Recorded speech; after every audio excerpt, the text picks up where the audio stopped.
দাসীদেরকে ডাকিয়া বলল, দাসীরে আমি যে নবীকে বিবাহের প্রস্তাব পাঠাবো, এতে নবী যদি নারাজ হয়ে যায়, নবী যদি বিয়ে করবো না কথা বলে, আমি তো একজন রানী হয়ে অপমান হয়ে যাব। অতএব নবীর কাছে যখন বিয়ের প্রস্তাব নিয়ে যাবে, নবী জানবে, আমি জানবো, তুই জানবি, আর যেন কেউ জানতে না পারে। দাসী বলল, ঠিক আছে, গ্যারেন্টি সহকারে আমি বলবো, শুধুমাত্র নবীকে। আর নবী যদি না করে দেয়, খাদিজা অপমান হয়ে যাবে।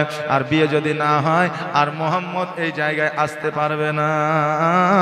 আমার নবীজের কাজটাকে ছুটাবার জন্য, খাদিজার কাছে নবীকে খারাপ করবার জন্য আজকে ওই সৈন্য কিন্তু বিবাহের প্রস্তাব নিয়ে যায়, কিন্তু বিবাহ যে হয়ে যাবে এটা সে বুঝতে পারেনি। নবীর কাছে গেল, যাওয়ার পরে বলল, মোহাম্মদ তোমার জন্য একটা সুখবর আছে। বলে, কি সুখবর? বলে, খবরটা হলো যে আমার খাদিজা তোমাকে বিবাহ করতে চেয়েছে। আমার নবীজি বললে, ও সৈন্য রে, আমি ডাইরেক্ট বিবাহের কথা বলতে পারি না, কারণ আমার চাচা আবু তালেব আছে, আমার চাচা আমিরে হামজা আছে। আজকে তারা যতক্ষণ পর্যন্ত অর্ডার না দিবে, আদেশ না দিবে, ততক্ষণ পর্যন্ত বিয়ে আমি করতে পারবো না। এই জন্য বিয়ে করতে পারবো না, কারণ তারাই হলো আমার এখন অভিভাবক। আহারে, আমাদের মতো ছেলে হলে, পছন্দনীয় ব্যক্তি, পছন্দনীয় নারী যখন পেয়ে গেছে, টাকাও যখন আছে, পয়সাও যখন আছে, রাজত্ব যখন আছে, তো ডানে বামে আর দেখে লাভ নাই, বাপ মাকে দেখে লাভ নাই, চো আগে বিয়েটাই করি। কথা বললেন না? আগে বিয়েটাই করে। হাইরে জামানা। আমি যখন কালকে জালসা করে বাড়িতে যাচ্ছিলাম, বাড়িতে যাওয়ার পরে আমাদের বাড়িতে ঢোকার সময় একটা কালভেট আছে, কালভেট বুঝেন তো? হ্যাঁ, একটা ছাকু কালভেট বলে। তো এটা একটু খালি জায়গা, ফাঁকা জায়গায়, ওই জায়গাতে একটা নারী, একটা পুরুষ, মানে যুবক যুবতী, বলছে নাকি 4টার সময় এসেছে, রাত তখন 3টা বাজছে, তাও ওরা বসে আছে, ওখানেই বসে আছে। আমি যাওয়ার পরে দেখছি অনেক লোক। বলে, কি হয়েছে রে, কি হয়েছে? আমারই তো এলাকার ছেলে, এলাকার লোক। কি হয়েছে? বলে, একটা ছেলে আর একটা মেয়ে 4টা থেকে এখন পর্যন্ত ওই সাঁকুর ওপরে বসে আছে, এখনো যায়নি। এই জন্য ধরে তাদের ওপরে মাছ চালাচ্ছে। বলে, বাড়ি কোথায়? বলছে, এখান থেকে 10 কিলোমিটার দূরে। বলে, কি অবস্থা? বলে, তাদের নাকি আগামী কালকে বিয়ে হবে, আজকে এসেছে এখানে আড্ডা মারতে। আচ্ছা বলেন, সহ্য করা যায়? কালকে বিয়ে হবে আর আজকে এসেছে ওই সাঁকুতে, যেখানে কেউ নাই, খালি জায়গা, মাঠের মধ্যে, ওখানে আড্ডা মারছে 4টা থেকে সারা রাত। এবার বললো, মেয়েটাকে বলেছে তোর বাপ মাকে ডাক। তারপরে ফোন করে ডেকে আসার পরে ছেলেকে আর মেয়েকে নিয়ে গেছে। আচ্ছা বলেন, এই রকম প্রেম কি শরীয়তে জায়েজ আছে নাকি? হ্যাঁ, এরকম প্রেম আছে? এই বোনেরা, আজকে তোমার মা বাপ তোমাকে কত আদর যত্ন করে লালিত পালিত করে বড় করলো, আর বড় করার পরে একজন যুবকের সঙ্গে তুমি যখন চলে যাবে, পালিয়ে যাবে, তোমার অন্তরকে জিজ্ঞাসা করো, তুমি ঠিক করছো না ভুল করছো? এমনও মহিলা এমনও কাজ করেছে যে বিয়ে ঠিক করেছে বাপ অন্য জায়গায়, সকালবেলায় 4টা গরু হালাল করেছে, কুটুম্ব সদর আসতে লেগেছে, বরযাত্রী ঢুকবে তার আগে মেয়েকে খুঁজে পাওয়া যাচ্ছে না, মেয়ে আউট। ফোন করছে, কোথায়? না, আমি পলাশিতে। কি করছি? বলে, আমি যে পছন্দ করি তাকে বিয়ে করে নিয়েছি।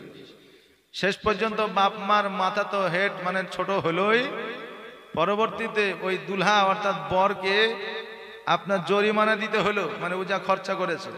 তারপরে আপনার এই 4টা গরু হালালের মাংস সব 200 টাকা কেজি, সেখানে 50 টাকা কেজি বিক্রি করতে হলো, প্যান্ডেলওয়ালাকে টাকা দিতে হলো, সব কিছু করতে হলো, এদিকে ক্ষতিপূরণও করতে হলো, নিজের মান সম্মান গেল। তাহলে তোমাকে লালন পালন করে বড় করলো, তুমি যেটা খেতে চেয়েছো সেটাই এনে দিয়েছে, তুমি যেটা বলেছো সেটাই শুনেছে।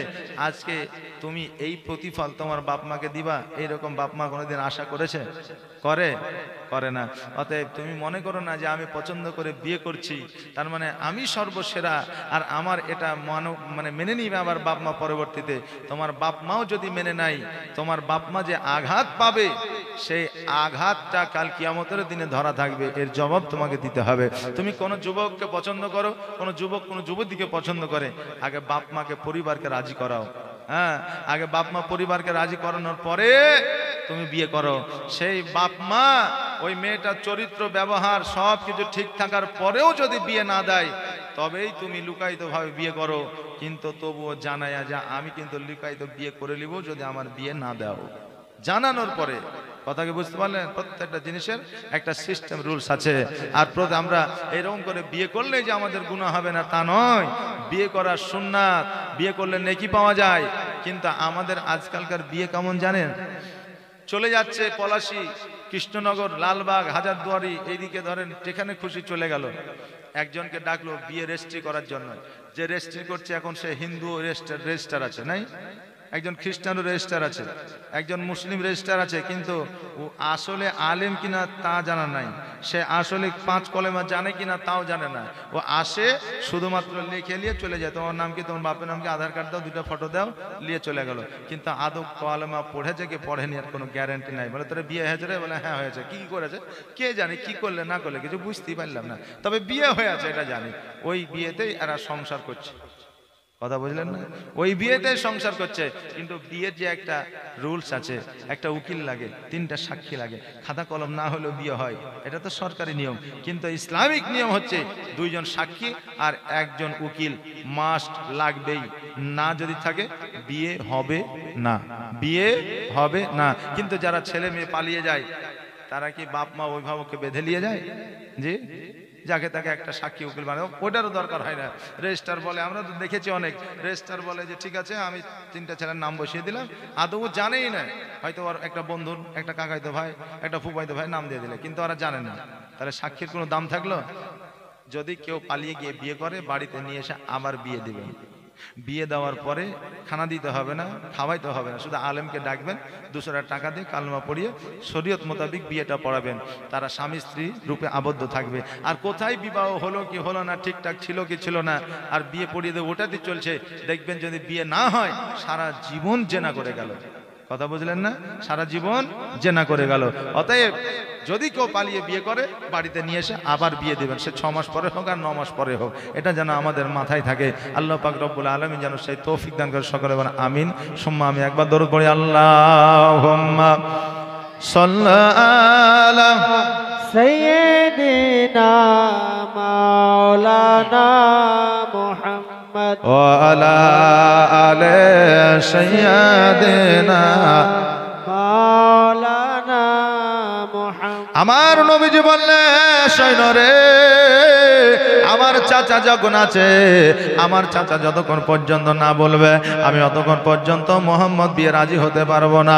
ওই সৈন্য খাদিজার কাছে আসলো, খাদিজার কাছে আসিয়া বলল, খাদিজা, ওকে আমাদের বাদশাহিরি, আমার নবী বিয়ে করবে এ কথাও বলেনি, বিয়ে করবে না এই কথাও বলেনি। তার চাচা আমিরা হামজা যদি রাজি হইয়া যা, আমার নবী রাজি হইয়া যাবে।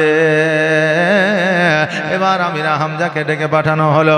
আমিরা হামজা মনে মনে ভাবছে কি না জানি বলবে, কি হলো, ভাতিজাকে কোনো দোষ করলো নাকি। এবার আমিরা হামজা গুটি গুটি পায়ে যখন খাদিজার দরবারে আসলো, খাদিজা বলে, চাচা,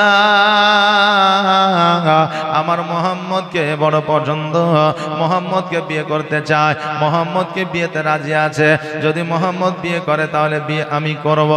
আমিরা হামজা তো খুশিতে আত্মহারা, এত সম্পদের একজন মালিকানা, খাদিজা আমার ভাতিজাকে বিয়ে করতে চায়। বলে কেন করবে না, ঠিক আছে আমি দেখছি। এবার আমিরা হামজা বাড়িতে গেলেন, যাওয়ার পরে আমার নবীকে ডাকলেন। নবীকে ডাকার পরে বলে, মুহাম্মদ তুমি কি খাদিজাকে বিবাহ করতে চাও? নবী আমার বলে, চাচা গো, আপনাদের মতামতটা কি বলে? আপনাদের মতামত যদি হ্যাঁ হয় আমিও বিয়ে করব, যদি না হয় আমি বিয়ে করব না। চাচা বলল, আমাদের রাজি, আমাদের মত আছে, তুমি কি বলছো বলো। আমার নবীজি বললে, চাচা আমি খাদিজাকে বিয়ে করব, আমারও কোনো দ্বিমত নয়, তবে চাচা 3টা শর্ত আছে, এই 3টা শর্ত যদি পালন করে আমি খাদিজাকে বিবাহ করব। এবার বলল, কি শর্ত বলো?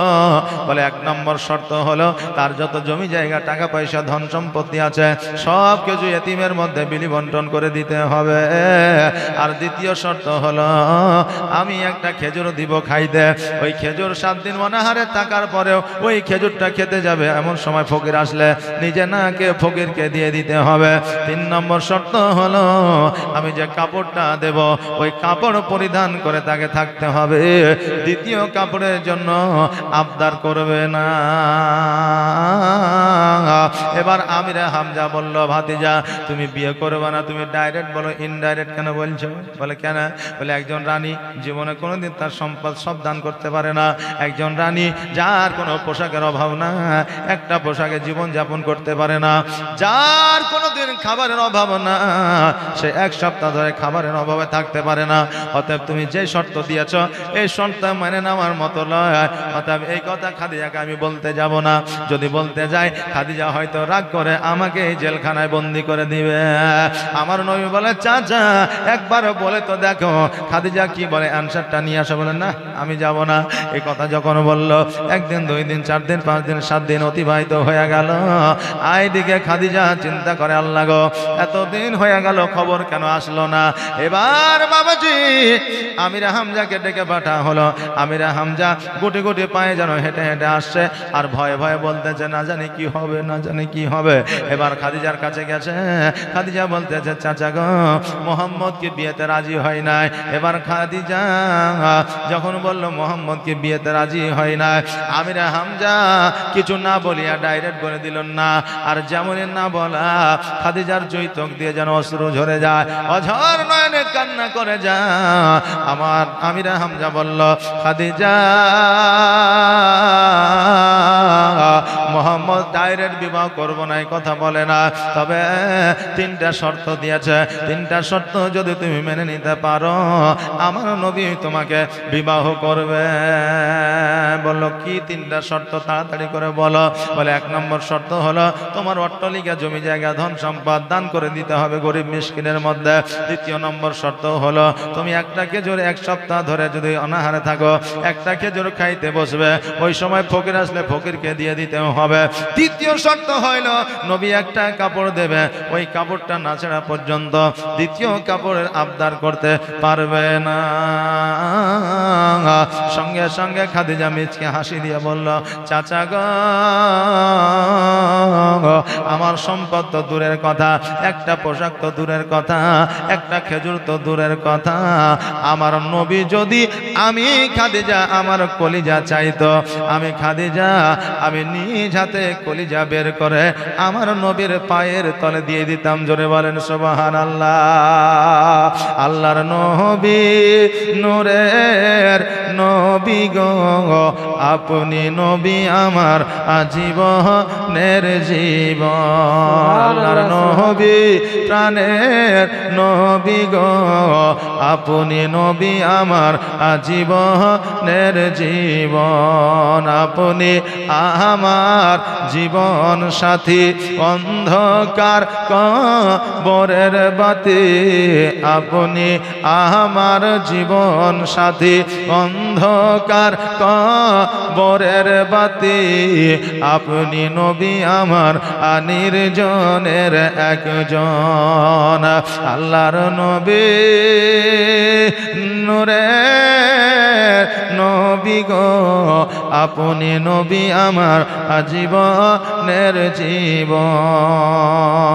আর দেখে আপনার মজেজা ভাগবতী হয় খাদিজা, দেখে আপনার মজেজা ভাগবতী হয় খাদিজা, সপে দিল নবী আজীবন আর মরণ। আল্লাহর নবী নূরের নবী গো, আপনি নবী আমার আজীবনের জীবন। আপনি আমার জীবন সাথী, অন্ধকার কবরের বাতি, আপনি নবী আমার নির্জনের একজন।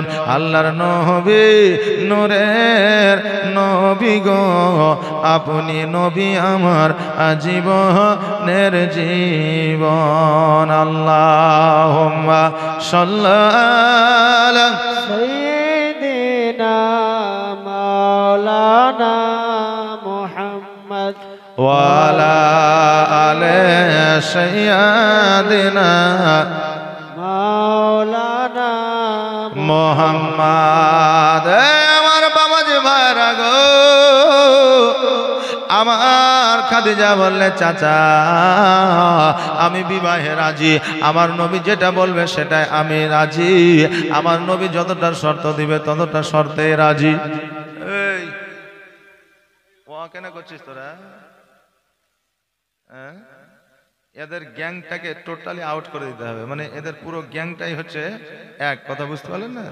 হ্যাঁ, কটা আছে? 2 4 6, 6টাতে 1 ডজন হয় না, 12টাতে যে, হ্যাঁ 12টায় হাফ ডজন আছে, আর 4টা হলে 1 ডজন হয়ে যেত। সুবহানাল্লাহ। চুপ করে বসে থাক, আর যদি চুপ করে না বসে থাকিস তাহলে জানতে তো পাচ্ছি যে মুসলমানি তো হয়েছে, আবার ডবল মুসলমানি দিয়ে দেবো। সুবহানাল্লাহ। এবারে চুপচাপ বসে থাকতে হবে। দরুদ পড়ে আল্লাহুম্মা সাল্লি সাইয়্যিদিনা মাওলানা মুহাম্মাদ ওয়া আলা আলি সাইয়্যিদিনা মাওলানা। আমিরে হামজা খুশিতে আত্মহারা হইয়া বাড়িতে আসলেন। বাড়িতে আসার পরে আমার নবী পাক সাল্লাল্লাহু তাআলা আলাইহি ওয়াসাল্লামকে ডাক দিয়ে বলে, ভাতিজা বিবাহে রাজি হইয়া গেছে। নবী আমার বলে, চাচা গো 3টা শর্ত থেকে রাজি হয়েছে। আমার আমিরে হামজা বলে, ভাতিজা 3টা শর্ত তো দূরের কথা, কলিজা চাইলে কলিজা দিতে চেয়েছে। ওগো ভাতিজা, তুমি যে শর্ত দিবা সে শর্ত খাদিজা মেনে নিবে, কারণ ভালোবাসার মানুষ যাই বলে তাই শুনতে ভালো লাগে। না লাগে না বাবা? লাগে না? যে কথা, যার কথা মিষ্টি, যে কথায় বলুক না ভালো লাগবে। কিন্তু যাদের সুগার হয়েছে বাবা, তাদের মিষ্টি কথাও নাই, মিষ্টি কিছুই নাই, তবুও সুগার। হ্যাঁ বাবাজি ভাইরা, আবার দেখবেন যাদের সুগার হয় না, এত করলা পছন্দ করে, আবার তাদের কথাই মিষ্টি নাকি? হ্যাঁ, সুবহানাল্লাহ। বেশি মিষ্টি কথা ভালো না, কারণ বেশি মিষ্টি কথাই তোমার জীবন করবে নষ্ট। বেশি মিষ্টি কথা ভালো না।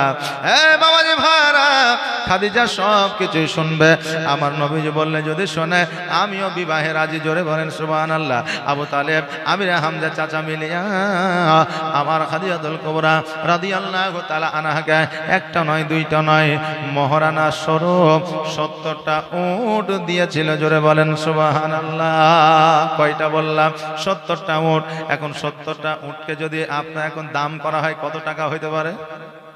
70টা উটে কত টাকা হইতে পারে?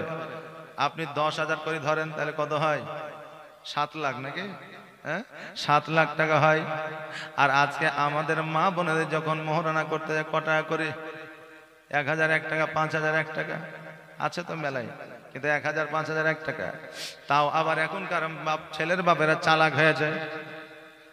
মেয়ের বাপের কাছ থেকে পণ লিছে কত? 4 lakh 5 lakh, bullet motor cycle, তারপরে ঘর সাজিয়ে সোনা বালা কানের সব লিয়ে দিল। লিয়ে লওয়ার পরে এবার 5,000 1 টাকা মোহরানা আছে। তো বিআই বলছে যে এই সোনা দানা গেলে বুলেট মোটর সাইকেল সব খাতায় তুলে দাও। তো যাও, এটা কথা ছিল না, মানে লেওয়ার কথা ছিল, কিন্তু খাতায় লেখার কথা ছিল না। এটা কথা ছিল না। বিহাই এক কাজ করেন, মোহরানাতে লেখা দেন একটা অঙ্ক করে, যে সোনার দাম এত, খাটের দাম এত, সুকেশের দাম এত, মোটরসাইকেলের দাম এত, যে সবকে যোগ করে 5 লাখ টাকা বেটির মোহরানায় লিখে দেন, যাতে কোনোদিন ছাড়াছাড়ি হলে সব টাকা যাতে আপনি ফেরত পায়ালে। হাই রে যুক্তি রে। হ্যাঁ, যে এখন ওই 5 লাখ টাকা মোহরানা করে দিল, ছেলের বাপের মোহরানা লাগলোই না। আচ্ছা, বিয়ে হবে? জি, এখন এরকম যুক্তি খাটাইছে মুড়লেরা। ইসলামে কোনো যুক্তি চলে না, যেটা হারাম সেটা বিলকুল হারাম। আমরা মানুষ কত ইন্টারেস্টেড হারামের দিকে দেখে, বিয়ে যখন ঠিক করতে যায় আগে পণটার ব্যবস্থা করি, মানে এটা হারাম কাজ, মোহরানাটা হালাল, এটা পরে ব্যবস্থা করি। আমরা যখন কারো কাছ থেকে টাকা নিতে যাই, ইন্টারেস্টের টাকাটার কথা আগে হয়, আর টাকাটার পরে, যেটা মেন টাকা, মূল টাকা, সেটার টাকা পরে হয়। বাবারে, আমরা এখন প্রত্যেকে অনেকে 100-র মধ্যে 98টা মানুষ হারামের দিকে আগিয়ে আছি। জানলে শুধু হারাম নয়, না জানলেও হারাম খাই আমরা।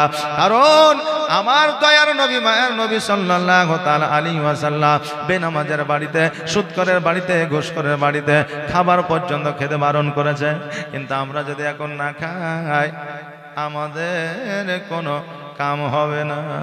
কথা বুঝলেন না? কারণ আমরা ইমাম, আমরা মাওলানা, এখন সুদখোরের বাড়িতেও খাইতে হয়েছে, ঘুষখোরের বাড়িতেও খাইতে হয়েছে, এখন জালসা হয়েছে, জুলুস হয়েছে, মানুষ কেন পরিবর্তন হয় না?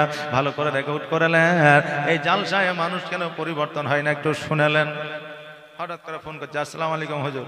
হ্যাঁ ওয়ালাইকুম সালাম। হুজুর আমি অমুক জায়গা থেকে বলছি, একটু দাওয়াতটা নেন। তো কত টাকা দিতে হবে? তো এত টাকা দেন। হুজুর গরিব এলাকা, গরিব মানুষ, 5,000 টাকা লিয়েন। তো ঠিক আছে, শুধু টাকা দিয়ে করতে হবে জালসা, ওটা তো নয়, কিছু জায়গায় এমনিও যেতে হবে। ঠিক আছে যাব। নিয়ে নিলাম দাওয়াত, অ্যাডভান্স বলে হবে না, জালসা 5,000 টাকার অ্যাডভান্স কি নেবেন? ঠিক আছে তাই হলো। পরবর্তীতে আমাকে হোয়াটসঅ্যাপে হ্যান্ডবিল পাঠাচ্ছে, হ্যান্ডবিলে লেখা আছে কলকাতার 35,000 টাকা লিবে। জালসার টোটালি খরচা হয়েছে 2 থেকে 3 লাখ টাকা। বলে এত বড় মৌলবি তুমি দেখাচ্ছ 30-35,000 টাকা খরচা করে, আমার বেলাতে গরিব। হ্যাঁ, এরকম এলাকা ভিত্তিক যে আলেম ওলামা থাকে তাদেরকে ঠগায়। জি, মসজিদে 7 দিন ধরে জীবনী হয়, আপনাদের দিকে হয়তো দেয়, 7 দিন ধরে জীবনী হয়, ইমাম সাহেবকে পরিপূর্ণভাবে পরিশ্রম করতে হয়, মাগরিব থেকে নিয়ে রাত 10টা পর্যন্ত। এক কথায় বাইরের বক্তা যতক্ষণ না যাবে তখন ওই ইমামের হাতে কথা, 500 টাকা রাখেন মৌলভী সাহেব, দেখলেন তো জালসায় তো কালেকশন হয়নি। জি বলে, আচ্ছা বলেন, পরিশ্রম তো বইও দিল। হ্যাঁ, তাহলে আমাদের জীবনে পরিবর্তন কি করে হবে? আমরা আলেম ওলামাকে সম্মান করি না, আমরা বড়দের শ্রদ্ধা করি না, হাজী সাহেবকে সম্মান করি না, আমাদের জীবনে পরিবর্তন কি করে হবে? কি কথা ঠিক কিনা? আমাকে পুরুলিয়া থেকে ফোন করছে, ওই যে হুজুর 40 করবো একটা, তো মিলাদে ক টাকা লিব? তো মিলাদের ক টাকা লিব, দিও 8,000 টাকা, হয়তো আমার 5,000 টাকা খরচা হবে, 3,000 টাকা থাকবে। তাহলে ঠিক আছে আসেন। আমি আপনার ধুলিয়া কি বলে আসানসোল পর্যন্ত চলে গেছে। যাওয়ার পরে বুঝলেন উর্দুতে হ্যান্ডবিল করে পাঠাচ্ছে যে বিরাট বড় জালসা। কথা বুঝলেন না? আসানসোল এসেছি, তারপরে হ্যান্ডবিল দিয়েছে যে এই নামটা, আমাকে এই নামটা জিজ্ঞাসা করুন, তাইলে চলে আসবেন আমার জায়গাতে। বিরাট বড় জালসা, বাইরের আপনার আশাদ ইকবাল পর্যন্ত শায়ের আছে, মানে সব উর্দু, আমি একমাত্র বাঙালি। আমি সঙ্গে সঙ্গে বর্ধমানের ট্রেন ধরে আবার বাড়ি চলে আসলাম। কথা বুঝলেন না? তো মানুষ যদি চালাকি করে জালসা করে, ওই জালসা পরিবর্তন হবে? হ্যাঁ, হঠাৎ করে নদীর ওই পার থেকে, জায়গার নাম বলবো না, ফোন করছে যে হুজুর দাওয়াতটা নিতে হবে। বলে ঠিক আছে, কে কে থাকবে? বলে বাংলাদেশের একটা বক্তা থাকবে আর আপনি থাকবেন, আপনি 2 দিনে থাকবেন। ঠিক আছে। 3 দিন আগে আমাকে ডেটটা ক্যান্সেল করাচ্ছে, মানে অ্যাডভান্সও দেয়নি, 3 দিন আগে ডেটটা ক্যান্সেল করাচ্ছে। 3 দিন আগে ডেটটা ক্যান্সেল করার পরে বলছে বাংলাদেশের বক্তা ডেট ক্যান্সেল করেছে, তার জন্য আপনাকে ক্যান্সেল করা হলো। এই ডেটে যদি ডেট থাকে তাহলে ডেট দেন। বললাম ওই ডেটটা নাই, তাহলে এই 3 দিন ডেটটা আমার খালি হয়ে গেল, তাই না? এবার কিন্তু আমাকে দাওয়াত করেছে যে এবার কিন্তু আপনাকে আসতেই হবে। আমি বললাম যাব। বাংলাদেশের বক্তার ডেট ঠিক আছে তো? বলে হ্যাঁ ঠিক আছে। আমি কিন্তু আর যাইনি, আমার খারাপই বলেন ভালো বলেন, আমার ওই 3 দিন লস করেছে। এবারও আমাকে ফোন করে বলছে আমাদের জালসা বিরাট লস হয়ে গেল। কার জন্য? বলে আপনার জন্য। বলে আমার জন্য কেন লস হবে? আমার তো ডেট কামাই করা হলো, আমাকে তো বললে যে আপনার ডেটটা পাল্টান, বাংলাদেশের বক্তালি আপনারা জালসা করবেন, তো লাভ তো হবে ওর জন্য। তাহলে ও তো আসলো, তাহলে জালসার কি করে ক্ষতি হলো? কথা বুঝলেন না?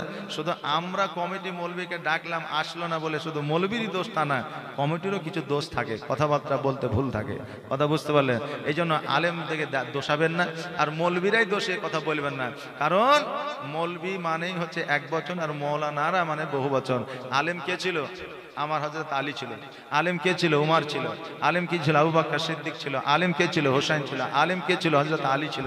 তো এই আলিমরাই খারাপ যখন বলবেন, সকলকে একত্রিত করা হবে, আর যখনই সকলে একত্রিত হয়ে যাবে আপনার ঈমান বরবাদ হয়ে যাবে। কথা কি বুঝতে পারলেন? এই জন্য জবানটা ঠিক রাখবেন। পরিবর্তন তখনই হবে যখন আমাদের হারামের দিকে চাহিদা কমবে। পরিবর্তন তখনই থাকবে যখন আমরা একজন ইমামকে সম্মান করতে পারবো। পরিবর্তন তখনই থাকবে যখন আমরা গুরুজনকে সম্মান দিতে পারবো। পরিবর্তন তখনই হবে যখন আমরা হাজী সাহেবকে সম্মান দিতে পারবো। বাবা, আমাদের পরিবর্তন অতক্ষণ পর্যন্ত আসবে না যতক্ষণ পর্যন্ত আমাদের জীবনকে পরিবর্তন না করব। কি করে করবেন? এখন আগেকার আলেমরা যদি বলতে হয় বাবা বিড়ি খাস না, যদিও খাইতো তো লুকিয়ে খাইতো, যে মৌলবী মানা করে তার সামনে খাওয়া যাবে না। আর এখন মৌলবী সাহেব যদি বলে এই বিড়ি খাস না, বিড়ি কেন খাবো না? আমি তো এই বয়সে বিড়ি খাচ্ছি, এই বয়সে কতজন বিড়ি ছেলে পার্কে যাচ্ছি, জি আমি তো শুধু বিড়ি খাচ্ছি। মৌলবী সাহেবকে বলছে। আচ্ছা বলেন পরিবর্তন কি করে আসবে? কেউ কাউকে যদি ভয় না করে সমাজ চলবে? সমাজের মানুষকে যদি ভয় না করে তাহলে সমাজে কি বিচার ব্যবস্থা করবে বলেন? তাহলে আমাদের শ্রদ্ধা করতে হবে, ভয় করতে হবে, তবেই একটা সমাজের একটা মানুষের পরিবর্তন আসবে, নচেত আসবে না। একটা মোড়ল যতই খারাপ হোক, একটা মোড়ল যাই হোক না কেন, যতদিন মোড়ল থাকবে, মোড়ল বুঝেন তো, সর্দার, যতদিন থাকবে ততদিন তাকে মোড়লের মতো সম্মান দিতে হবে, তাকে ভয় করতে হবে। যদি আপনার পছন্দ না হয়, মোড়ল মদ খায়, গাঁজা খায়, চুরি করে, সুদ খায়, আপনি চেঞ্জ করে দেন, অন্য কাউকে মোড়ল মানুন, কিন্তু মোড়লের যে সম্মান তাকে সে সম্মানের জায়গাতেই রাখবেন। আপনার পছন্দ নাই, চেঞ্জ করে দেন, অন্যজনকে মোড়ল বানান, কিন্তু ওই মোড়লকে দেখে ভয় করবেন, শ্রদ্ধা করবেন, সম্মান দিবেন, দেখবেন আপনার দেশের সমাজ ব্যবস্থা সুরক্ষিত থাকবে, ভালো থাকবে। দেশের ছেলেরা মদখোর, গাঁজাখোর হবে না, সমাজ ব্যবস্থা যদি ঠিক থাকে। কথা ঠিক বলছি না ভুল বলছি? অতএব মোড়লকে আপনি সম্মান দিবেন, এটাই হচ্ছে আমার তরফ থেকে একটা অনুরোধ এবং একটা আবেদন। আল্লাহ যেন সকলকে তৌফিক ইনায়াত করেন, সকলে বলেন আমিন সুম্মা আমিন। বাবা ভাইরা আমার, হযরত নবী পাক সাল্লাল্লাহু তাআলা আলাইহি ওয়াসাল্লাম 70টা উট দিয়ে মোহরানা আদায় করলেন। কার? আমার মা খাদিজা রাদিয়াল্লাহু তাআলা আনহার, খাদিজাতুল কুবরা রাদিয়াল্লাহু তাআলা আনহার 70টা উট আপনার খাদিজাকে দিলেন মোহরানা স্বরূপ। দেওয়ার পরে রাত্রিবেলা আমার নবী পাক সাল্লাল্লাহু তাআলা আলাইহি ওয়াসাল্লাম আমার খাদিজাতুল কুবরা রাদিয়াল্লাহু তাআলা আনহার জাং মুবারকের উপরে মাথা দিয়ে যেন আরাম করছে। আমার খাদিজা যেন আমার নবীজির বড় বড় চুলগুলোকে যেন নাড়তে চায়, কারণ আমার নবীজির বড় বড় চুল ছিল, যেটাকে বাবরি চুল বলা হয়। আমার নবীজির চুলগুলোকে নাড়তে আছে, নাড়তে নাড়তে আমার নবীজি যেন ঘুমায় গেছে। খাদিজা দেখছে যখন আমার নবী ঘুমিয়ে গেছে, আমিও একটু ঘুমায় নি। এবার খাদিজা যখন বিছানায় ঘুমিয়েছে, নবী আমার উঠে ঘর থেকে বাইরে হয়ে এসেছে। এইদিকে খাদিজা ভোর রাত্রে যেন আপনার চেতন পেয়ে গেছে। চেতন পেয়ে যাওয়ার পরে এবার ডান দিকে হাত দেয়, নবী নাই, বাম দিকে হাত দেয়, নবী নাই। চাই আপনার ঘুম থেকে উঠে দেখে নবী না। খাদিজা যেন ভয় পেয়ে গেছে, কারণ এর আগে 3টা স্বামী হারিয়েছে, আমার নবীও কি হারাইয়া গেল। সারা রাজপ্রাসাদ খুঁজে বেড়ায়, নবীকে যেন দেখা যায় না। এবার বাবাজি ভাইরা, যেই খাদিজা খালি পায়ে জীবনে কোনোদিন বাইরে হয় না, যেই খাদিজা জীবনে কোনোদিন বাইরের মুখ দেখে না, যেই খাদিজা সৈন্য ছাড়া কাজকর্ম করে না, ওই খাদিজা আমার নবীজিকে খোঁজার জন্য জঙ্গলে বার হয়ে গেলেন। না বাঘের ভয় করলেন, না ভাল্লুকের ভয় করলেন, না শিয়ালের ভয় করলেন, না সাপের ভয় করলেন। নবীর প্রেমে, নবীর মহব্বতে খোঁজার জন্য যেন বার হয়ে গেলেন। সকাল হতে চলেছে, নবীকে দেখা যায় না। হঠাৎ করে দেখছে যেন একটা পাহাড়ের উপরে আমার নবীজি সেজদায় রত হইয়া আছে। জোরে বলেন সুবহানাল্লাহ। খাদিজা পাহাড়ের উপরে ওঠার চেষ্টা করলে কিন্তু পাহাড়ে উঠতে পারে না। এখন বাবারা, পাহাড়ের উপরে সরকার আপনার সিঁড়ি বানিয়ে দিয়েছে, ওঠার মতো আপনার পরিস্থিতি তৈরি করে দিয়েছে, কিন্তু তখন পাহাড়ের উপরে উঠা কিন্তু অত সহজ ছিল না। খাদিজা অনেকবার চেষ্টা করে উঠতে পারলো না। এবার হামাগুড়ি দিয়া, যেই বাচ্চারা ছোট্টবেলায় হামাগুড়ি দিয়ে হাঁটে, ওই রকম হামাগুড়ি দিয়ে পাহাড়ের উপরে উঠলো। আর পাহাড়ে ওঠার পরে আমার নবীজি যখন জানতে পারলেন যে খাদিজা এসেছে, কারণ খাদিজা ইয়া রাসূলুল্লাহ, ইয়া হাবিবাল্লাহ বলে সেজদা থেকে মাথাটা উত্তোলন করে, আপনি আমাকে না বলে কেন এসেছে? এই কথা যখন বললেন, আমার নবীজি চট করে সেজদা থেকে মাথাটা উঠাইলেন। উঠানোর পরে বলে, খাদিজা আজকে তুমি এই জায়গায় এসেছো, কারণটা কি? খাদিজা বললেন, ইয়া রাসূলুল্লাহ, ইয়া হাবিবাল্লাহ, প্রথম রাত্রিতে স্বামী যদি স্ত্রীর ঘরে না থাকে, স্ত্রী কেমন করে ঘুমাইতে পারে? এই জন্য আপনাকে খোঁজাখুঁজি করতে আছি। আমার নবীজি বলে, খাদিজা আজকে থেকে জীবনে কোনোদিন আমাকে খোঁজার জন্য আর বাইরে আসবে না। ও বেরাদার, এবার খাদিজাকে বলল, খাদিজা তুমি রাজপ্রাসাদে যাও, তুমি ঘরে যাও, বাড়িতে যাও। এইদিকে আমার নবীজি যখন এই অর্ডার দিয়ে দিলে, আদেশ দিয়ে দিলে, খাদিজা যেন দ্বন্দ্বা ইমান হইলে। দ্বন্দ্বা ইমান হওয়া মানে দাঁড়িয়ে যাওয়া। যখনই দাঁড়িয়ে গেলেন, একটু আহা করে উঠলেন। এবার আমার নবীজি বলে, খাদিজা তোমার মুখ দ্বারা শব্দ কেন বের হলো?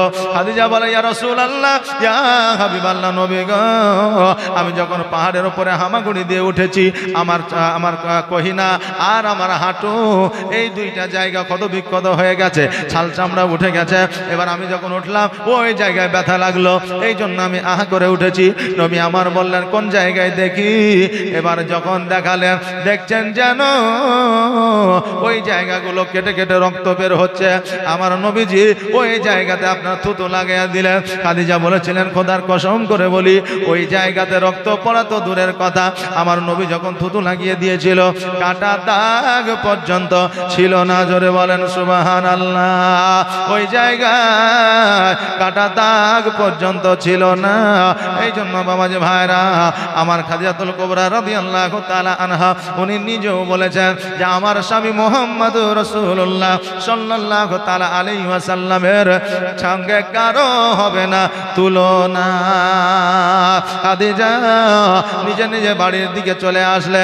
এবার সকালবেলা আমার নবী যে সেজদা থেকে মাথা উঠায়া পাহাড়ের উপর থেকে নামিয়া আমার খাদিজা রাজপ্রাসাদের দিকে যখন যাচ্ছে দেখছে যেন কিছু মানুষ ওই খাদিজার সৈন্যরা পর্যন্ত আমার নবীজিকে লক্ষ্য করে বলতেছে দেখ রে দে, যেই মুহাম্মদের কিছু ছিল না, জমি ছিল না, জায়গা ছিল না, টাকা ছিল না, পয়সা ছিল না, আজকে খাদিজাকে বিবাহ করে খাদিজার সম্পদ নিয়ে আজকে মালিকানা করছে। আমার নবীজি দুই চোখের পানি ছেড়ে দিয়ে কান্দে, হায় রে আজকে যদি আমার দাদা বেঁচে থাকতো মক্কার মানুষেরা এই কথা বলতে পারতো না।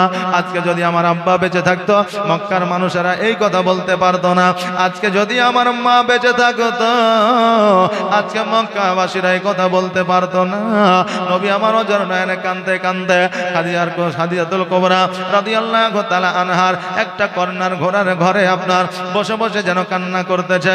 খাদিজা ছুটতে ছুটতে আসিয়া বলে ইয়া রাসূলুল্লাহ, ইয়া হাবিবাল্লাহ, নবী গো আপনার চোখে কেন পানি? ওগো নবী আপনার চোখের পানি আমি খাদিজা সহ্য করতে পারি না। আমি এতিম হয়ে কাঁদি না কেন তোমরা বলতে পারো?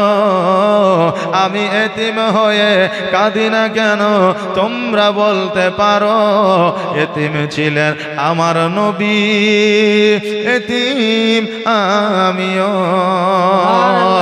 নেই বাবা মা আমার, নেই যে বাড়ি ঘর, আমার মতো কপাল পোড়া নেই তো ভবে আর, তবু মনে নিয়ে সান্ত্বনা, তবু মনে নিয়ে সান্ত্বনা কাটাই দিন রাত। এতিম ছিলেন আমার নবী হযরত মুহাম্মদ। আমি এতিম হয়ে কাঁদি না কেন তোমরা বলতে পারো? আমি এতিম হয়ে কাঁদি না কেন তোমরা বলতে পারো? এতিম ছিলেন আমার নবী, এতিম আমিও। খাদিজা বলে ইয়া রাসূলুল্লাহ, ইয়া হাবিবাল্লাহ, নবী গো আপনি যদি এইভাবে কান্না করেন আমি খাদিজা সহ্য করতে পারি না। কেন কান্না করেন আপনি আমাকে একবার বলেন। নবী আমার বলে খাদিজা তোমার সম্পদ থেকে তুমি দান করতে পারবে না, তোমার টাকা পয়সা মনে মুক্তাকে তুমি দান করতে পারবে না। খাদিজা বলে ইয়া রাসূলুল্লাহ, ইয়া হাবিবাল্লাহ, নবী গো আমার সম্পদ তো দান করা দূরের কথা, আজকে আপনি যদি বলেন আমার শরীরের সমস্ত চামড়া ছিলিয়া আপনার পায়ের তলে বিছায়া দিতে পারি, আপনার পায়ের তলে বিছায়া দিতে পারি। এ বাবা কেমন বিবি ছিলেন একবার দেখেন বেরাদার। আর আমার খাদিজা কেমন বিবি ছিলেন যে আমার নবীর জন্য নিজের চামড়া ছিলে আমার নবীর পায়ের তলে বিছায়া দিতে চায়। আর এখন আমার মায়েদেরকে যদি বলা হয় যে তোর লক্ষ্মীর ভান্ডারের টাকাটা দে, তাইলে হইল? হবে না। কথা বললেন না? হবে না। আর যারা দেখবেন মাতাল আছে তারা কিভাবে নিতে হয় আবার জানে, তাদের টাকাগুলোই পাওয়া যায়, মানে লক্ষ্মী ভান্ডার এগুলো পেয়ে যায়। আর যারা বললেন ভালো স্বামী ভদ্র স্বামী তারা পায় না, বলেন না তোমাকে দেওয়া যাবে না, দিলে খরচা হয়ে যাবে। আর এদিকে মদ ঘরে নিয়ে যায় আপনার মদ খেয়ে নিচ্ছে, আর এদিকে স্বামী যদি না দেয়, স্ত্রী যদি না দেয় তো ও জানতে পারছে যে আমি যদি টাকা না দিই তাহলে কিন্তু আমার মায়ের একটা মাটিতে পড়বে না, এই জন্য ভয়ে দিয়ে দিচ্ছে। আপনি ভালো বলে আপনি পাইছেন না, যারা খারাপ তারা পেয়েছে।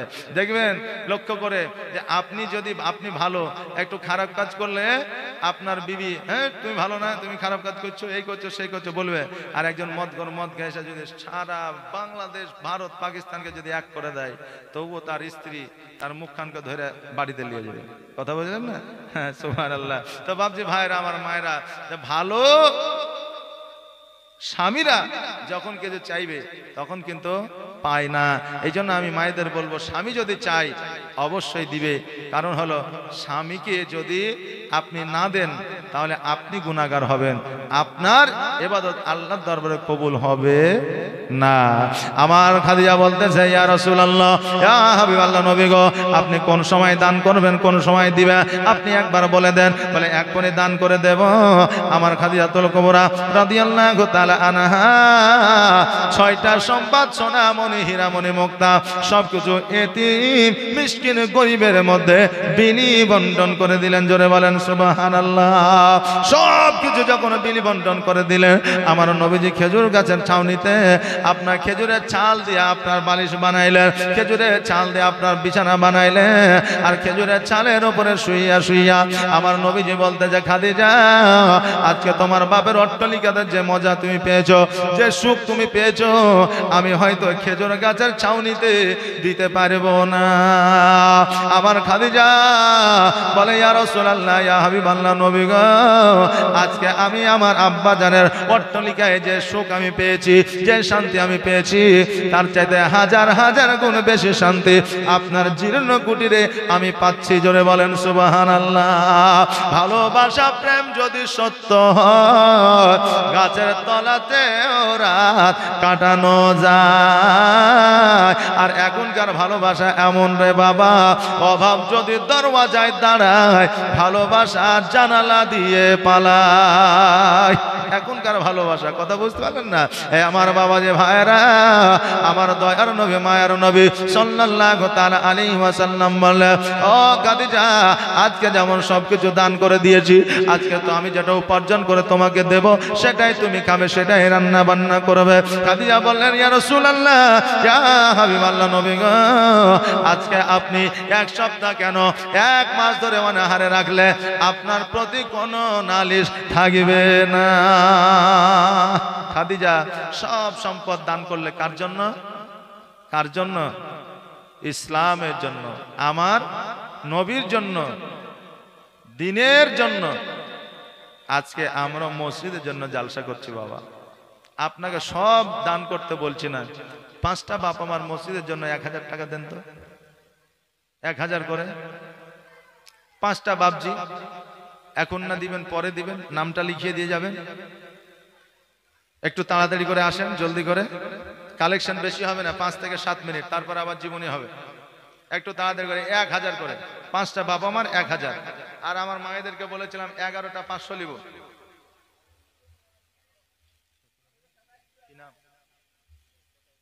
শেতাবুদ্দিন, এর নামটা কে লিখছে এখানে? লেখেন, শেতাবুদ্দিন শেখ।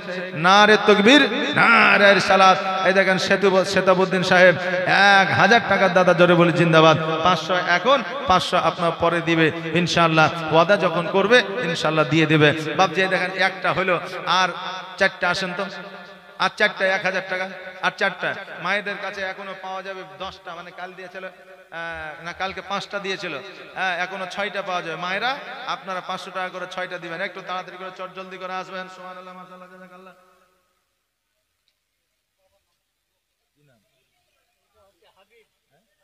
হাবিব, সুবহানাল্লাহ, সুবহানাল্লাহ। এই দেখেন হাবিব ভাই আমার এখানে আসে 1000 টাকা দিল বাপের লাগিয়া, যে মসজিদের লাগিয়া, যে আশায় যে নিয়াতে করে গেল দান, দানকে কবুল করো গো রহমান। পিয়ার হোসেন, সুবহানাল্লাহ, হাতটা মিলান, আমার নামে নাম তো জি। আর 100 টাকা দেন। হ্যাঁ, আমার মিতে তো সবারই চাইতে একটু বেশি হইতে হবে না, তাহলে 100 টাকা নিতে আরো বেশি। তাহলে কি হলো, 1000 টাকা সমত 2000 টাকা নাকি পেয়ে গেলেন। সুবহানাল্লাহ, মাশাআল্লাহ, সুবহানাল্লাহ। এই দেখেন, নারে তাকবীর, নারে সালাত। পিয়ার আলী সাহেব এই দেখেন 1100 টাকা দাদা, জোরে বলে জিন্দাবাদ, যে আশায় যে নিয়তে দান করেছে। কি নাম? শাহিম আক্তার। সুবহানাল্লাহ, জাযাকাল্লাহ, বারাকাল্লাহ। শাহিম আক্তার 500 টাকা দান করেছে। আল্লাহ যেন দানকে কবুল করেন। একটু তাড়াতাড়ি করে আসেন। 3 জন 1000 করে হলে, আর 2 জন একটু জলদি করে আসেন, একটু তাড়াতাড়ি করে আসেন। আর যত দেরি করে আসবেন তত দেরি লস। খাতা একটা নিয়ে মায়েদের দিকে যান না, ওই ভাই, কালকে তো আপনি ছিলেন না, একটা খাতা নিয়ে মায়েদের দিকে যান। মায়েরা লিখে দিবে, নামটা লিখে দিবে, আমি নামটা ঘোষণা করে দিয়ে আমি মায়েদের জন্য একটু দোয়া করে দিয়ে যাবো। মাগো একটু তাড়াতাড়ি করে, জলদি করে দিবে। সুবহানাল্লাহ, জাযাকাল্লাহ। আর 6টা মা আমার 500 টাকা করে দিয়ে দিলে আমি বলে দিয়ে যাব যে স্বামীর পকেট থেকে টাকা চুরি করা যায় কিনা, আর লিপস্টিক, ঠোঁট পালিশ, টিপ, চোখের ভুরু, চুল কাটা যাবে কি না, নখ রাখা যাবে কিনা, নখে নখ পালিশ দেওয়া যাবে কিনা, এটা বলে দিয়ে যাবো। আর 6টা মা আমার 500 টাকা করে। তবে মোবাইলে হয়তো মায়েরা সার্চ করে শুনে নিয়েছেন যে এখন মোবাইলে যদি পিয়ারুল ইসলাম সার্চ মারে তো না হলে 2-5 হাজার ওয়াজ চলে আসবে। জি, আর ওয়াজ চলে আসলে ওখান থেকে হয়তো দেখে নেবে। হ্যাঁ, একজন হঠাৎ করে ফোন করেছে আমার মোবাইলে, কি নাম, আতিজুর, সুবহানাল্লাহ। এই দেখেন আতিজুর ভাই আমার 800 টাকা দান, হ্যাঁ আতিজুর ভাই আমার 1000 টাকা দান করেছে। আল্লাহ যারা দানকে কবুল করে সকলে আমিন সুম্মা আমিন। আর একজন বাকি, তাই দেখেন একজন ফোন করেছে, বলে হুজুর আপনি কি কোনো জায়গায় বলেছেন স্বামীদের পকেট থেকে টাকা নেওয়া যাবে? হ্যাঁ, তো আমি বললাম বলেছি তো। তো বলছে যে হুজুর পকেটে 1 টাকাও থাকে না, এরপরে যদি আসেন তো একবার বুলিয়ে দিয়ে যায়েন, হ্যাঁ, যে কত টাকা নিতে হবে। হ্যাঁ, অবশ্যই বুঝে দিয়ে যান কত টাকা নিতে হবে, পকেটে টাকা থাকে না। তো বুঝলেন, হ্যাঁ, আমাদের যে ওয়াজ থাকে ওয়াজের নিচে দেখবেন নাম্বারও থাকে, ওই নাম্বারে কতজন কি বিষয়ে যে ফোন করে তো আল্লাহ মালিকই জানে। অনেকের সঙ্গে কথা বলতেও আমরা ঘাবড়ে যাই। অনেক লোক বলে ওই কি বলে ফোন ধরার জন্য কি বলে ওটাকে লোক রাখে না। হ্যাঁ, আমার বন্ধু এখন ওবায়দুল ইসলাম জামালি, ও এখন লোক রেখে দিয়েছে, মানে ওর নিজের ভাইকে রেখে দিয়েছে, তুমি শুধু ফোনই ধরবা। হ্যাঁ, আর ও কয়েকটা কাজে যুক্ত আছে, আমি শুধু মাদ্রাসায় যুক্ত আছি, ও মসজিদ মাদ্রাসা ও সব কাজে যুক্ত আছে, কথা বুঝলেন। তো যাই হোক, হ্যাঁ, তো এই দেখেন এরকম হয়। তো সুবহানাল্লাহ মাশাআল্লাহ, এগুলো আমার মা বোনকে বলে দিয়ে যাবে, একটু তাড়াতাড়ি করে আসে। খাতাটা নিয়ে গেছে জি, এখন যদি না থাকে নামটা লিখে দিবেন, আর নামটা লিখে দিয়ে আমার কাছে আসবেন, আমি নামটা পড়ে মা বোনদের জন্য একটু দোয়া করে দিয়ে যাব। ও গো দয়ার নানা জান, ও গো সারোয়ারে মদিনা, আপনার হোসাইন হয়েছে ওই কারবালায় রওয়ানা, আখেরি সালাম নাও নানা, ওই ছেড়ে যায় সোনার মদিনা, ওই ছেড়ে যায় সোনার মদিনা, প্রাণ ভরে দেখে নাও নানা, প্রাণ ভরে দেখে নাও নানা, দেখা যে আর হবে না। ও গো দয়ার না না জান, ও গো সারোয়ারে মদিনা,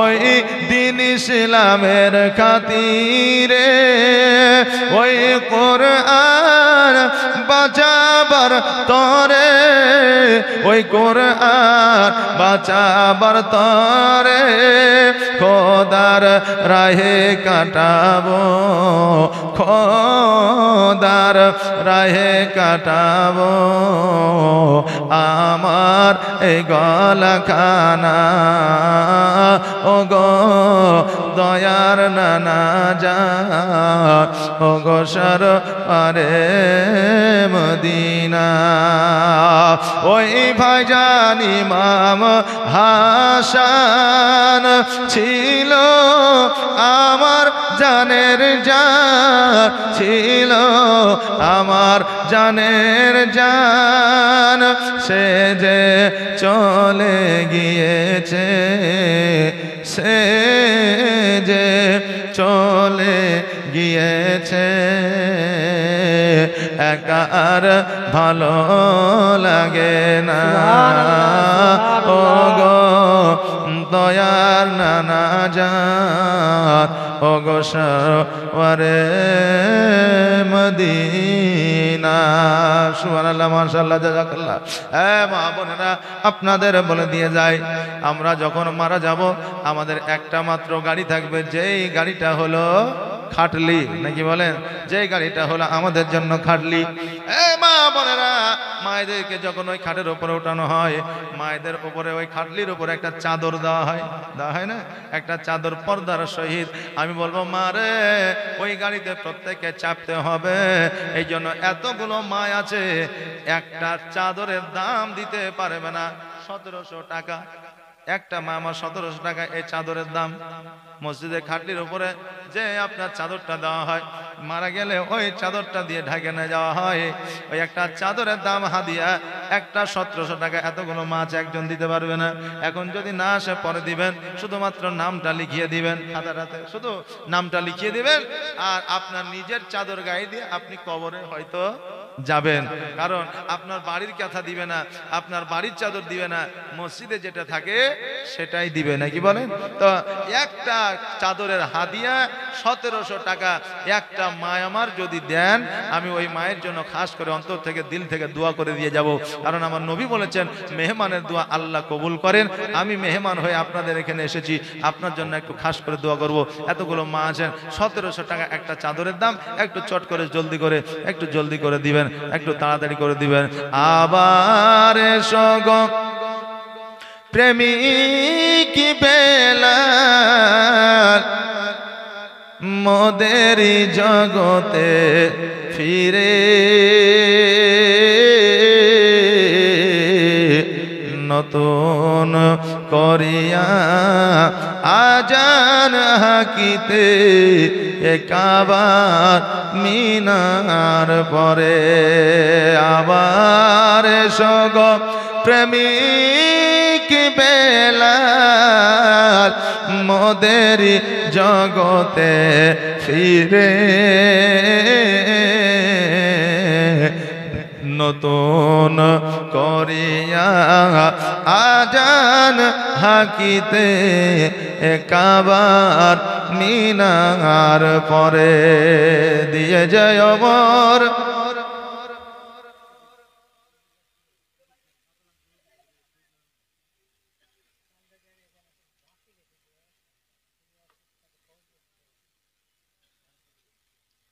খাতাতে নামটা লিখিয়ে দিবেন, এখানে বলার দরকার নাই। সুবহানাল্লাহ।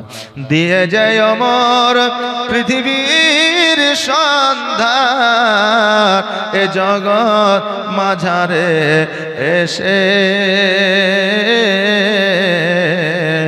নতুন করিয়া আজান হাকিতে একাবার মিনার পরে। আবার এসো গো প্রেমিক বেলাল, মোদেরি জগতে ফিরে নতুন করিয়া আজান হাকিতে একাবার মিনার পরে। আল্লাহুম্মা সাল্লি مولانا محمد وعلى آل سيدنا মাওলানা মুহাম্মদ। বাবজি আর দুইটা বাবজি দিতে পারবেন না 1000 করে? আচ্ছা 1000 করে পারবেন না, 4 জন 500 টাকা করে দেন। 4 জন মিলিয়া, জি 4 জনের সঙ্গে হয়ে যান। আজকে আপনার হাত দিয়ে যখন একটা দান করবেন, আল্লাহর কুদরতি হাত দিয়ে আপনার জন্য জান্নাতে একটা ঘর বানাবেন। জোরে বলেন সুবহানাল্লাহ। আপনি যে হাত দিয়ে দান করবেন ওই রকম কুদরতি হাত দ্বারা আমার আল্লাহ আপনার নামে একটা জান্নাতে ঘর বানাবে। তো জান্নাতি ঘর আমরা চাই না বাবা? 4টা বাবা আমার 500 টাকা করে দেন তো, একটু তাড়াতাড়ি করে। সুবহানাল্লাহ, মাশাআল্লাহ, জাযাকাল্লাহ। এই বাবুরা চাদর নিয়ে যাও তো, একটু যাও। চাদরগুলো এদিকে একটা যাও, এইদিকে একটা যাও। সুবহানাল্লাহ, তাড়াতাড়ি করে যাও, ওয়াজ শুরু হবে। মাশাআল্লাহ। আর 4টা বাবা আমার 500 টাকা দেন তো। 4 জন, এতগুলো ছেলে আছে, এতগুলো যুবক আছে, যুবকেরাই তো দিবে। মসজিদ মাদ্রাসা যুবকেরাই তো চালাবে। বৃদ্ধ যারা হয়েছে তারা কি আর উপার্জন করে? যুবকরাই তো দিবে, নাকি বলে? হ্যাঁ, তা এতগুলো যুবক বসে আছেন, এই যুবকদের মধ্যে 4টা 500 টাকা করে আসো তো। 4 জন। সুবহানাল্লাহ, সুবহানাল্লাহ। জি মাইকে বলেন।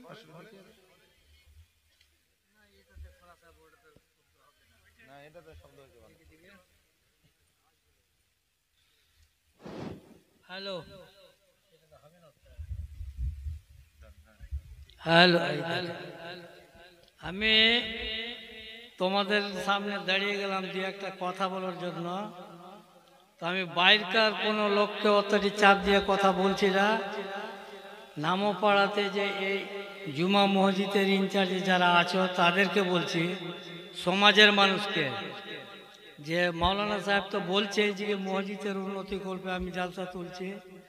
মসজিদে তোমাদের জেনারেটর খারাপ হয়ে গেছে, ওখানে মোটামুটি 40-50 হাজার টাকা তোমাদেরকে লাগবে। তো সমাজের মানুষ আমার উপরে যদি রাগ থাকে, তো আমার রাগটা মসজিদের উপরে ঝাড়িও না। মসজিদে যাই যেরকম দান করবে ওই ওটা সওয়াবের হকদার তোমরাই হবা। কিন্তু মুক্ত হস্তে একটু সমাজের মানুষকে আমি রিকোয়েস্ট করে বলছি যে আজকে যে হলো হলো, কালকে খুশি মনে মুক্ত হস্তে মাওলানা সাহেবের হাতে দান করবেন মসজিদের জন্য, আপনারা সব পাবেন। মাওলানা সাহেব আপনাদের জন্য দোয়া করবেন। আসসালামু আলাইকুম।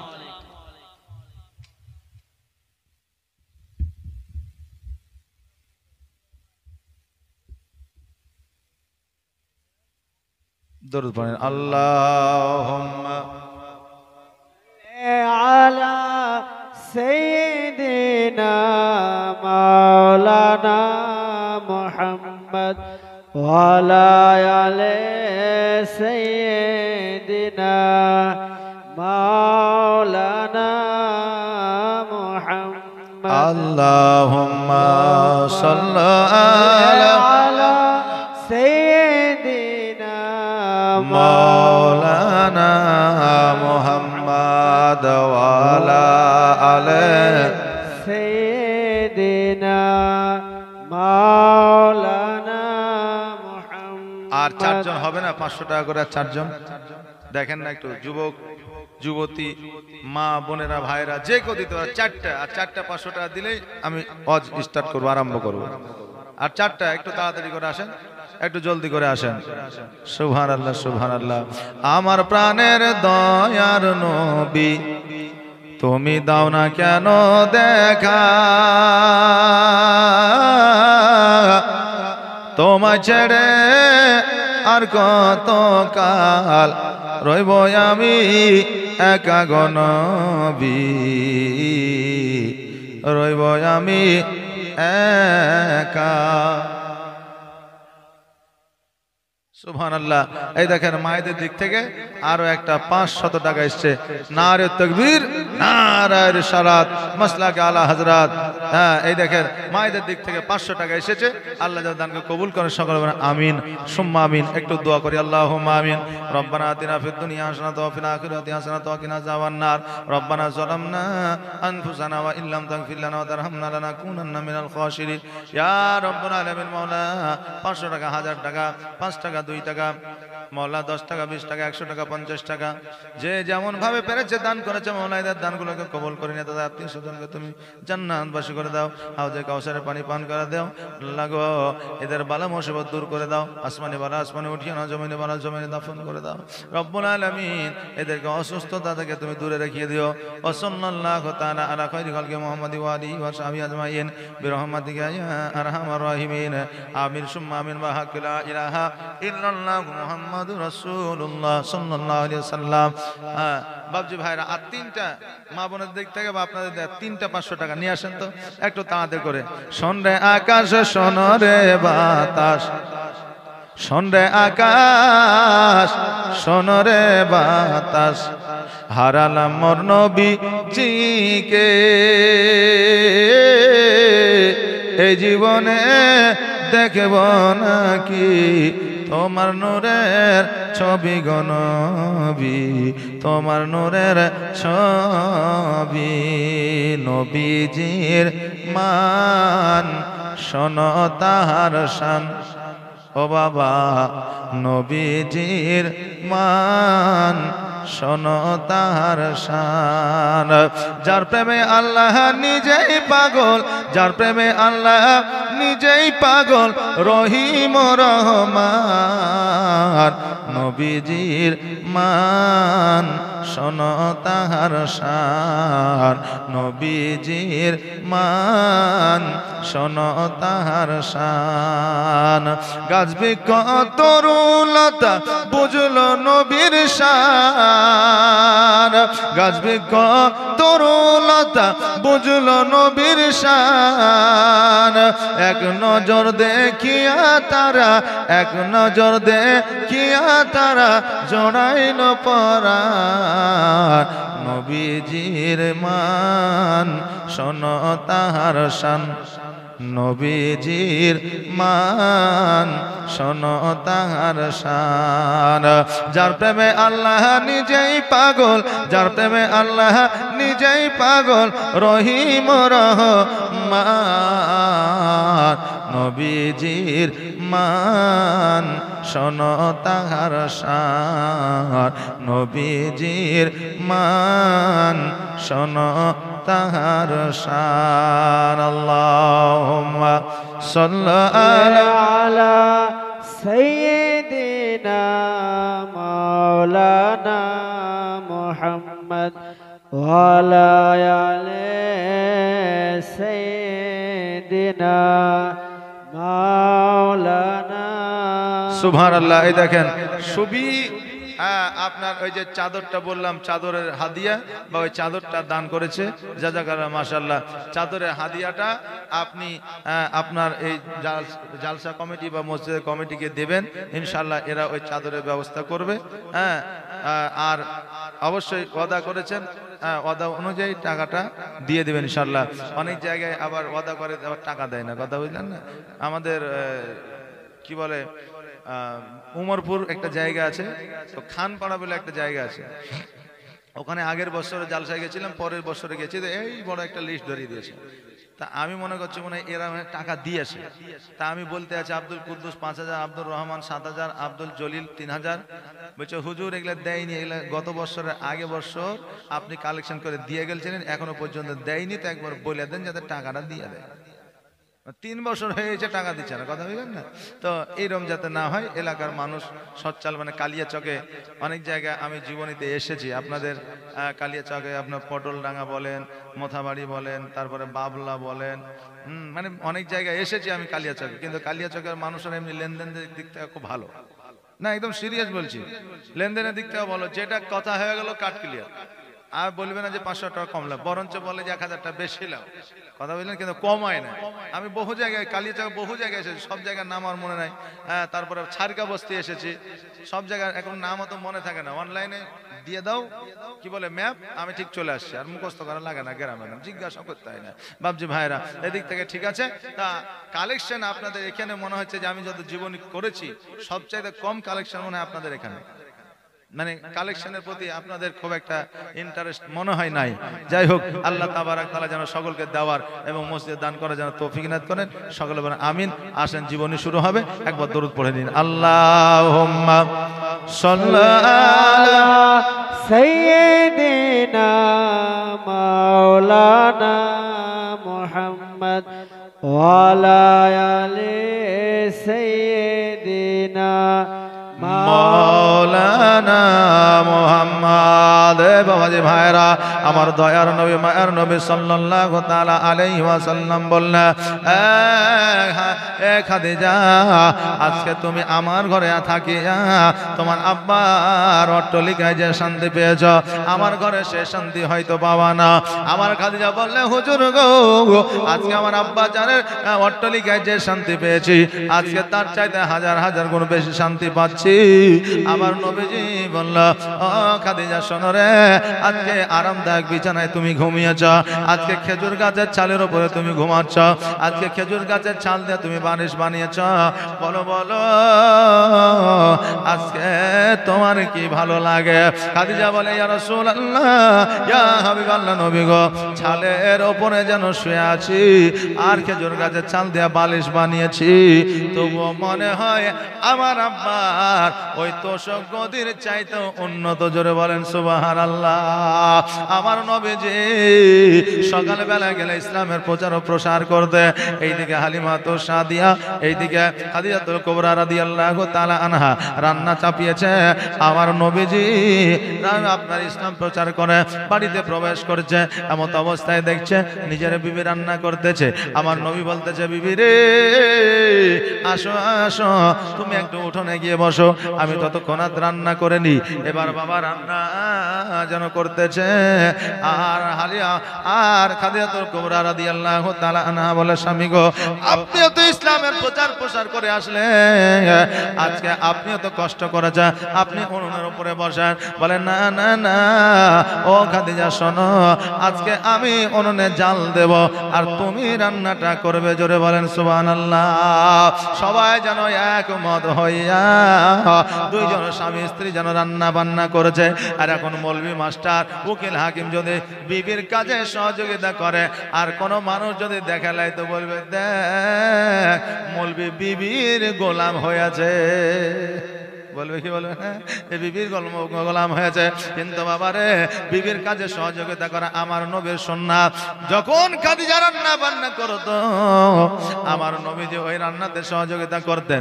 আমার খাদিজা যখন জ্বর হইতো, আমার খাদিজা যখন মাথা যন্ত্রণা করতো, আমার নবীজি খাদিজার কপালে পট্টি লাগাইয়া দিত, খাদিজার মাথা আপনার যন্ত্রণা করলে টিপে দিত।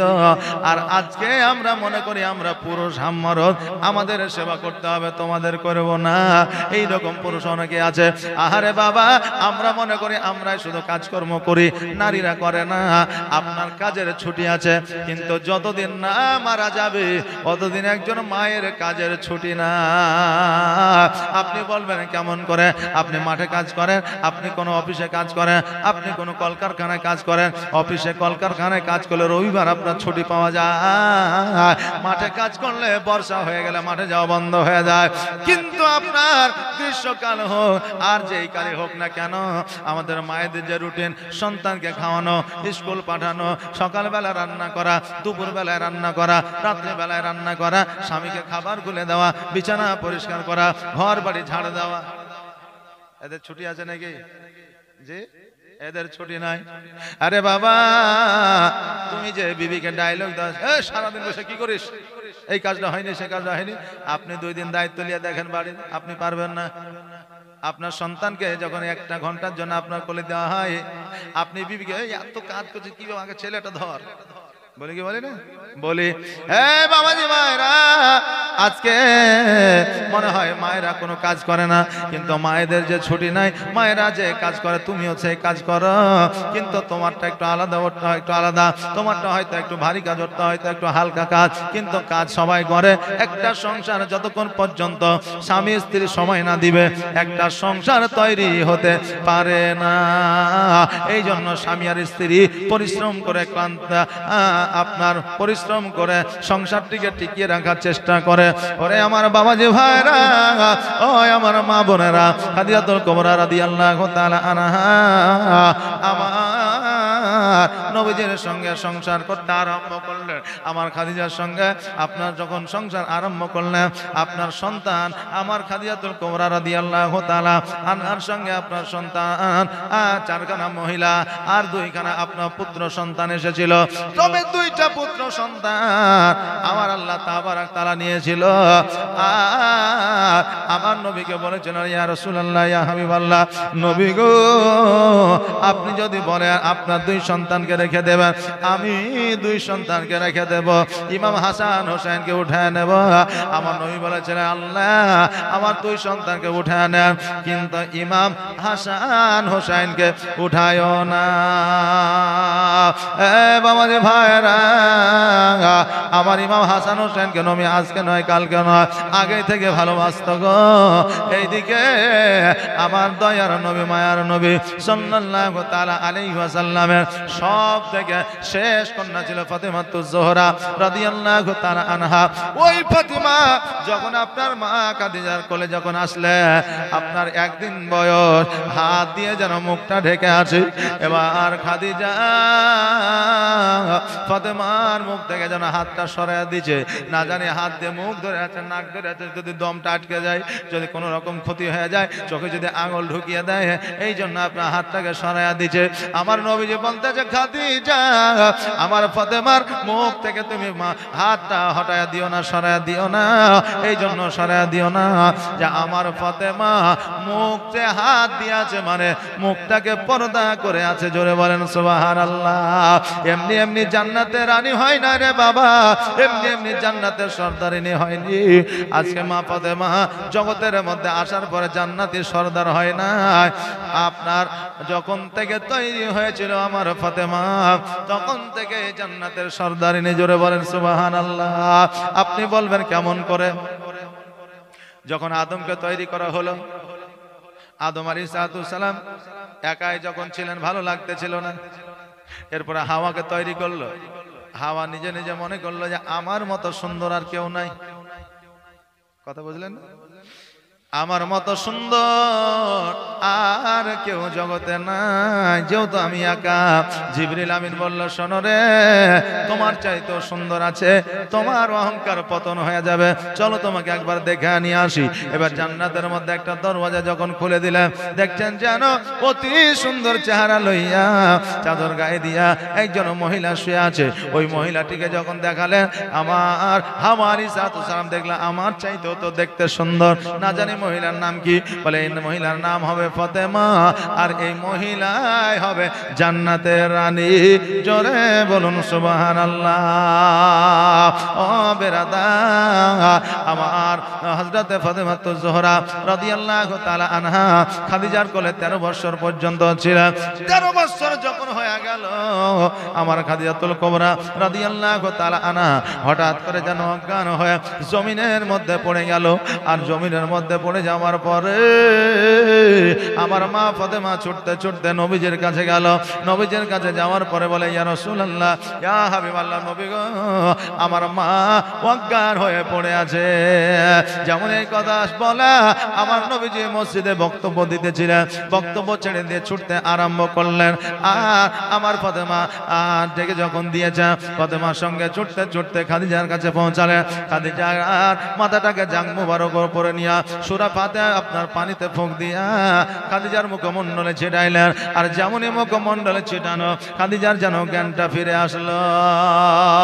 আহারে বিবির প্রতি মহাব্বত। আর আজকে আমরা যখন মাঠে কাজকর্ম করি, এইদিকে প্রেশারটা হাই হয়ে গেছে, হয়তো বিবি একটু অসুস্থতা বোধ মনে করছে। এখন ছেলেতে যায় বলছে, আব্বা মা অসুস্থ, চলো বাড়ি। ওই যে দাঁড়া 20টা দিয়েলি। বলে মা অজ্ঞান হয়ে গেছে, বলে তাড়াতাড়ি হাসপাতালে নিয়ে যায়, আমি আইল দেখাইতে আসছি। কথা বললেন না? বিবিকে কেমন ভালোবাসা দেখে। আর আমার নবীর মতো ভালোবাসা বিবিদেরকে যদি দেওয়া হয়, খাদিজার মতো ভালোবাসা যদি স্বামীদেরকে দেওয়া হয়, ওই বাড়িতে কোনোদিনও অভাব অনটন থাকবে না, ঝামেলা ঝঞ্ঝট থাকবে না, শয়তান প্রবেশ করতে পারবে না।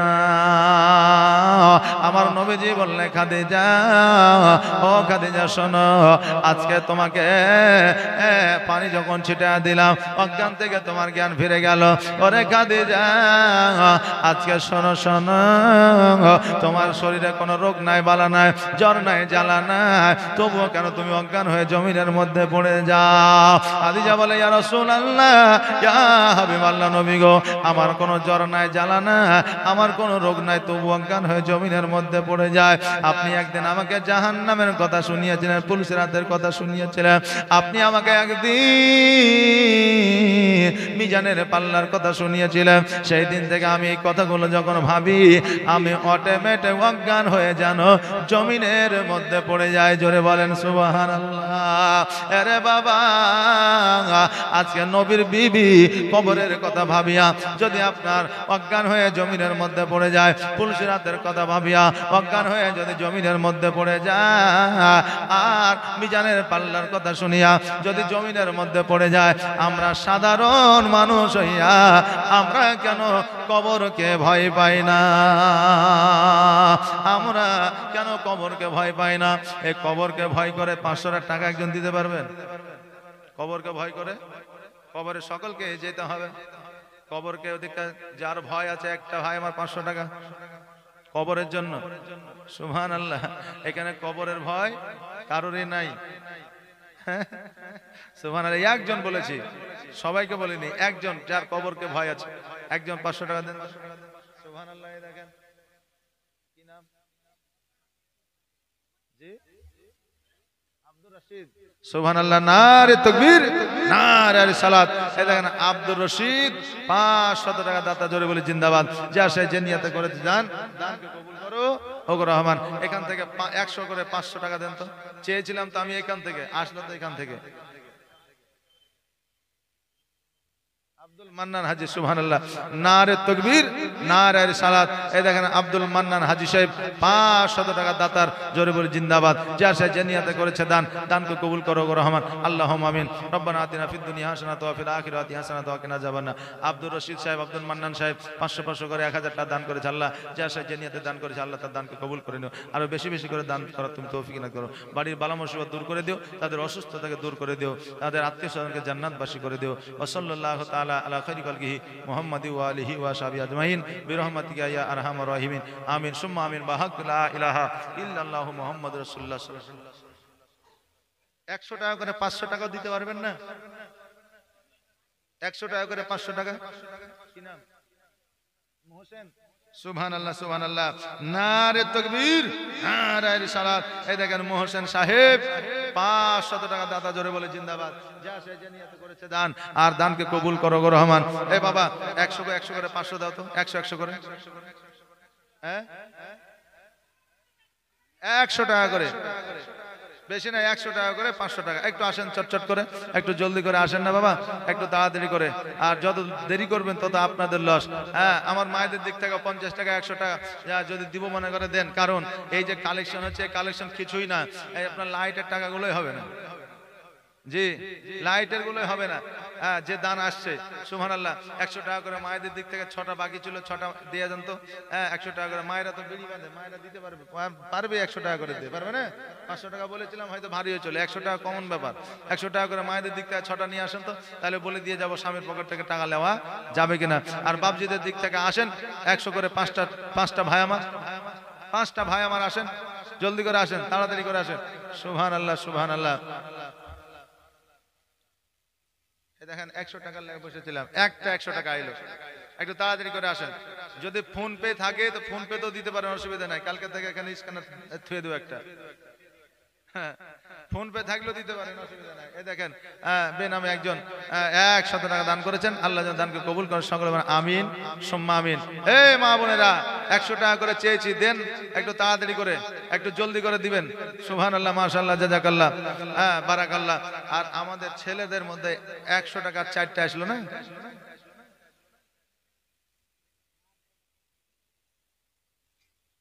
আর 4টা আসলো না ছেলেদের দিক থেকে? হায় হায় হায়, সুবহানাল্লাহ, সুবহানাল্লাহ। একটু তাড়াতাড়ি করে আসো না। 100 করে 4টা, 4 জন। 100 টাকা কোনো ব্যাপার হলো? হ্যাঁ, 100 টাকা আমরা এখন কালিয়াচকে গেলে 100 টাকা কিছুই হবে না। পুরি খেলেও 100 টাকা।